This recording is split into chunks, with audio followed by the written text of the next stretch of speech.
हाय, मेरा नाम ऐश्वर्या जैन है और यूपीएससी द्वारा कंडक्टेड इंडियन इकोनॉमिक सर्विसेज 2020 में मेरा 5th रैंक आया है।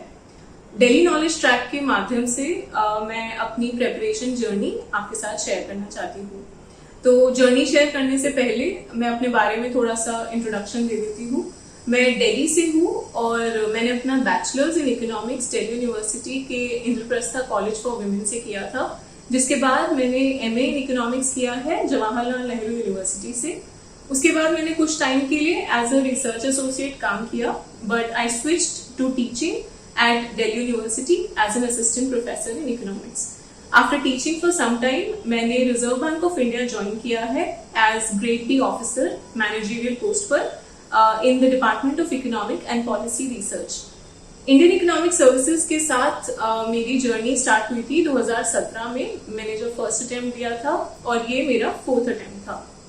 तो मैं अपनी पेपर वाइज स्ट्रैटेजी या जर्नी डिस्कस करने से पहले एक ओवरऑल व्यू दे देती हूँ कि कैसे ये पूरा प्रोग्रेस हुआ प्रिपरेशन के दौरान।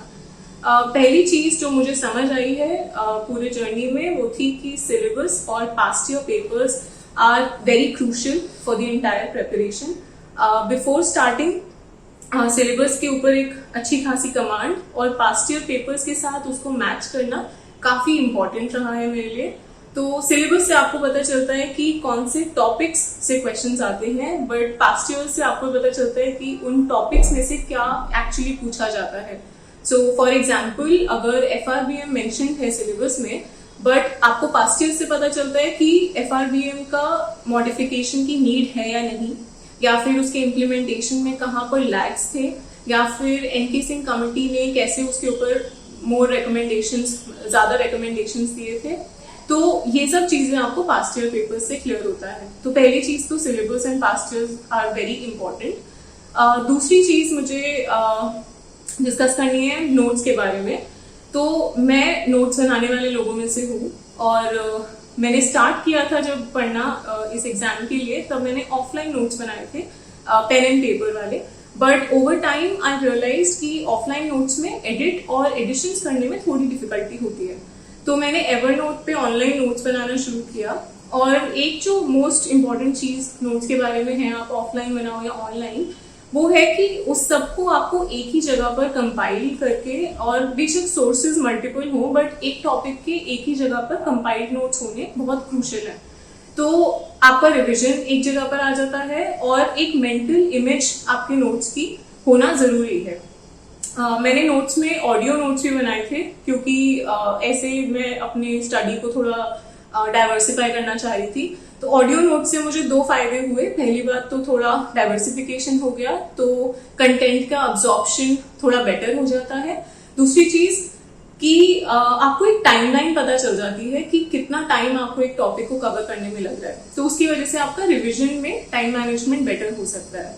तो दूसरी चीज ये नोट्स के बारे में थी। और तीसरा, राइटिंग आंसर्स और आंसर राइटिंग की पूरी प्रैक्टिस करना एग्जाम से पहले काफी इंपॉर्टेंट है, अगर आपको वेल स्ट्रक्चर्ड आंसर्स लिखने हैं फाइनल एग्जाम में। तो ये एक चीज थी जो मैंने कुछ टाइम तक इग्नोर करी थी, but over time I understood कि इससे मुझे 2 फायदे हो रहे हैं। पहली बात तो ये कि 3 दिन में आपको 6 एग्जाम्स देने होते हैं, और 6 के 6 एग्जाम्स 3-3 घंटे के होते हैं। तो उस केस में आप ये पूरा प्रोसेस काफी ग्रिलिंग हो जाता है। अगर आपके पास आंसर राइटिंग की प्रैक्टिस है तो you can go over this more smoothly. दूसरी चीज मुझे जो आंसर राइटिंग से फायदा हुआ वो ये था कि आपको एक्चुअली पता चलता है कि कौन से टॉपिक में आपके पास कंटेंट मिसिंग है, या फिर कौन से टॉपिक में आपने जो पढ़ा है वो उतना सफिशिएंट नहीं है according to the questions which were asked. So हम जब पढ़ते हैं कोई टॉपिक, तो हमें जो हम जिस पार्ट के साथ कंफर्टेबल होते हैं ऑलरेडी, हम उसी को रिपीट करते रहते हैं, रिवाइज करते रहते हैं। लेकिन जब आप उसका आंसर लिखने बैठोगे तो रियलाइज होता है कि अच्छा, ये वाला पोर्शन लैकिंग है। तो इस वजह से मेरा प्रेपरेशन ओवरऑल इम्प्रूव हुआ through answer writing. So in the overall strategy I would say, first of all your syllabus and the past year papers are very important. Secondly, note making अगर होती है तो compilation and revision are very crucial. And lastly, this answer writing has changed and improved my overall scores a lot. So this was the overall strategy. I'll come to the paper wise approach for that I followed. तो paper आपके 6 papers हैं. 800 marks के economics के papers होते हैं और 200 marks के general studies and general English का कंबाइंड है. तो पहले जनरल इंग्लिश की बात कर लेते हैं. जनरल इंग्लिश में एक बहुत ही सेट पैटर्न है. हर साल उसी के अकॉर्डिंग क्वेश्चंस होते हैं. एक प्रीसी राइटिंग है, एक एसे राइटिंग है, एक पैराग्राफ राइटिंग होती है, कुछ सेंटेंस करेक्शंस होते हैं और कुछ वोकैबुलरी बेस्ड सेंटेंस फॉर्मेशंस होते हैं. तो आप सब कुछ तो ऐसे नहीं प्रिपेयर कर सकते बिकॉज इट्स अ लैंग्वेज. लेकिन कुछ चीजें इसमें जो प्रिपेयर हो सकती हैं वो ये है कि एसेस के पास्ट ईयर के बेसिस पर कुछ थीम्स नोटिस कर सकते हैं. जैसे generally education, women empowerment, health, life of differently abled people and sports, ये कुछ रिपीटेड थीम्स हैं. तो इनके अराउंड एक स्टैंडर्ड मटेरियल प्रिपेयर किया जा सकता है, जैसे कोट्स, एनेक्डोट्स. और इस स्टैंडर्ड प्रिपरेशन के साथ अगर जाएंगे तो थोड़ा स्ट्रक्चर बेटर होता है इससे का. ऐसा मुझे अपने केस में फील हुआ है. सो ऐसे में आपका एक बेटर स्ट्रक्चर हो सकता है उस केस में. दूसरी चीज है कि प्रीसी राइटिंग का एक स्पेसिफिक टेक्निक होता है, how to reduce the passage into 1/3 of the word limit. तो वो आप जरूर एक बार देख कर जाएं एग्जाम में कि गूगल से मैंने तो देखा था और 1-2 प्रीसी लिखकर प्रैक्टिस कर लिए थे, तो उससे चीजें काफी आसान हो जाती है. देन कम्स जनरल स्टडीज का पेपर. ये 100 मार्क्स का पेपर होता है. तो 100 मार्क्स को 20 क्वेश्चंस में बांटा जाता है और ये 20 क्वेश्चंस को 4 सेक्शंस में डिवाइड किया जाता है. एक सेक्शन हिस्ट्री का होता है जिसमें करंट अफेयर्स का कोई रोल नहीं है. तो इसके लिए मैंने मॉडर्न हिस्ट्री पढ़ी थी बिपिन चंद्रा से. स्पेक्ट्रम की जो समरी शीट होती है हर चैप्टर के एंड में, वो भी काफी हेल्पफुल होती है. एंशिएंट और मिडिएवल हिस्ट्री के मैंने कुछ स्पेसिफिक टॉपिक्स जो मुझे लगा कि पास्ट ईयर्स में बार बार दिख रहे हैं, वो मैंने एनसीईआरटी से कवर कर लिए थे.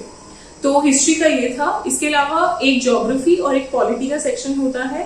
इन दोनों में ही मैंने एनसीईआरटी से एक बेसिक अंडरस्टैंडिंग ले ली थी. लेकिन उसके अलावा जो क्वेश्चंस होते हैं वो जनरली करंट अफेयर्स से रिलेटेड होते हैं. जैसे अगर फॉरेस्ट फायर्स न्यूज में रहा या फिर ग्लोबल वार्मिंग तो न्यूज में जनरली रहता है, तो ये टॉपिक्स के अराउंड क्वेश्चंस आने का ज्यादा पॉसिबिलिटी है. ज्योग्राफी के अंदर करंट अफेयर्स का थोड़ा ओरिएंटेशन रहता है. सिमिलरली अगर इलेक्शंस हुए हैं कंट्री में या किसी पर्टिकुलर स्टेट में और न्यूज में बहुत कुछ रहा है, तो इलेक्शन कमीशन से रिलेटेड क्वेश्चंस आने के चांसेस हैं पॉलिटी में. तो मैंने क्लास 11th की NCERT which is political theory, उससे एक बेसिक अंडरस्टैंडिंग ले लिया था. और उसके अलावा लक्ष्मीकांत के कॉन्स्टिट्यूशनल बॉडीज से रिलेटेड कुछ जो चैप्टर्स हैं वहां से पढ़ाई की थी और इनके सारे नोट्स एक जगह कंपाइल कर लिए थे क्योंकि ये मुझे लगा कि रिपीटेडली पूछे जा रहे हैं. Then comes your last section, Indian economy and current affairs related. तो अगर आप इंडियन इकोनॉमी का पेपर प्रिपेयर कर रहे हैं तो उसमें ये मोर और लेस कवर हो जाता है. तो मेरा अप्रोच ऐसे था. Then comes your first economics का पेपर, जनरल इकोनॉमिक्स 1. ये पेपर माइक्रो इकोनॉमिक्स और इकोनोमेट्रिक्स एंड स्टेटिस्टिक्स टेस्ट करता है. मेजरली पोर्शन होता है माइक्रो इकोनॉमिक्स का. तो इस पेपर के लिए मैंने प्राइमरीली एचएल आहूजा रेफर करी थी, लेकिन कुछ टॉपिक्स होते हैं जिसमें आपको बेटर अंडरस्टैंडिंग की जरूरत होती है न्यूमेरिकल सॉल्व करने के लिए. तो उसके लिए अंडरग्रेड में as we had studied Nicholson and Snyder and Varian, so I refer to these 2 books. Also welfare economics is one topic जो वेरिएंट में बेस्ट मुझे लगा कि कवर्ड है. तो मेरे लिए वो अच्छा एक सोर्स मैंने यूज किया था. Then comes numericals. तो न्यूमेरिकल्स भी आप वेरिएंट से या निकोलसन एंड स्नाइडर या पेंडिक्स से कवर कर सकते हैं. इस पूरे टॉपिक के अंदर एक जो ध्यान रखने वाली बात है वो ये है कि हर सब टॉपिक के अंदर ग्राफ्स होते हैं और ग्राफ में अगर कोई गलती है तो वो रिवील करता है कि आपकी अंडरस्टैंडिंग में थोड़ा फ्लॉ है. तो इस वजह से अंडरस्टैंडिंग ऑफ माइक्रो इकोनॉमिक्स काफी इंपॉर्टेंट हो जाती है अगर इस पेपर में अच्छा स्कोर करना है. कमिंग टू इकोनोमेट्रिक्स, इसके अंदर मोस्टली जो टॉपिक्स ऑलरेडी सिलेबस में मेंशन है फोकस उसी पर रहता है. एंड उसमें भी सबसे ज्यादा heteroscedasticity, autocorrelation and multicollinearity and lastly time series. तो इसकी स्टैंडर्ड टेक्स्ट बुक्स हैं गुजराती एंड वुलरिच. तो वहां से एक स्टैंडर्ड अप्रोच यूज की जा सकती है. So this was about general economics 1. This is how I approached it. one friend suggested that I must use pencil and scale for drawing diagrams in this paper, और उससे मेरा score actually improve हुआ. अगर थोड़ी practice कर ले हम exam से पहले तो आराम से लिमिटेड टाइम में वो हम एग्जाम में कर पाते. तो this was one thing that help me. Then comes the second paper, general economics 2. ये थोड़ा वाइड इसका सिलेबस है क्योंकि इसमें macro economics, international trade, balance of payment and financial sector, ये सारी चीजें एंड ग्रोथ थ्योरीज, ये सब चीजें एक साथ कवर होती हैं. तो दिस वाज वन थिंग कि आप स्टैटिक और डायनामिक में बांट लो और उस टॉपिक को उसी के हिसाब से कवर करो.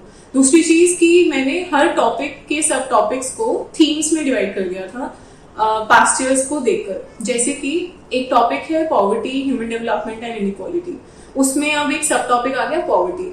तो अगर पॉवर्टी टॉपिक हमें देखना है तो पास्ट ईयर्स को स्टडी करके आई फिगर्ड कि कुछ 6-7 थीम्स हैं जिसके अराउंड बार बार क्वेश्चंस बनते हैं. जैसे कि पॉवर्टी के डायमेंशंस क्या हैं, या फिर पॉवर्टी के एस्टिमेशन के लिए कौन सी कमिटीज थे और उनके ऊपर क्या डिबेट्स हुए. फिर आता है कि अगर इकोनॉमी में कोई स्ट्रक्चरल ब्रेक आया था, जैसे 1991 रिफॉर्म या 2008 crisis, not a structural break, I mean a major event, तो उसका पॉवर्टी पे क्या इम्पैक्ट हुआ, या फिर पीजीआई ट्रायंगल का पॉवर्टी से लिंक. तो ये कुछ 6-7 थीम्स हैं. तो मैंने जब पॉवर्टी के नोट्स बनाए तो इन 6-7 थीम्स के अंडर अपना कंटेंट प्रिपेयर कर लिया, जिससे कि मेरे पास हर थीम के ऊपर कुछ 5-7 अच्छे पॉइंट्स हो जिसमें मैं डेटा डाल सकती हूँ, and then I can write a better answer. तो this is how I tried कि मैं इंडियन इकोनॉमी कवर करूं. और दूसरी चीज जो इंडियन इकोनॉमी में मैंने ट्राई करी एंड जिससे मेरा स्कोर काफी इंप्रूव हुआ, वो था कि मैंने data and committees, panels, economists के नाम, माइक्रो इकोनॉमिक्स और मैक्रो इकोनॉमिक्स से कौन सी थ्योरीज हमारे इंडियन इकोनॉमी के अलग अलग टॉपिक्स पे अप्लाई हो सकती है, इन सब का एक टेबल बना लिया. तो फॉर एग्जाम्पल अगर हम एग्रीकल्चर की बात कर रहे हैं तो अशोक गुलाटी के कमिटीज आ जाते हैं. देन अगर मैं माइक्रो इकोनॉमिक्स और मैक्रो इकोनॉमिक्स यूज कर रही हूँ तो कॉबवेब मॉडल आ जाता है.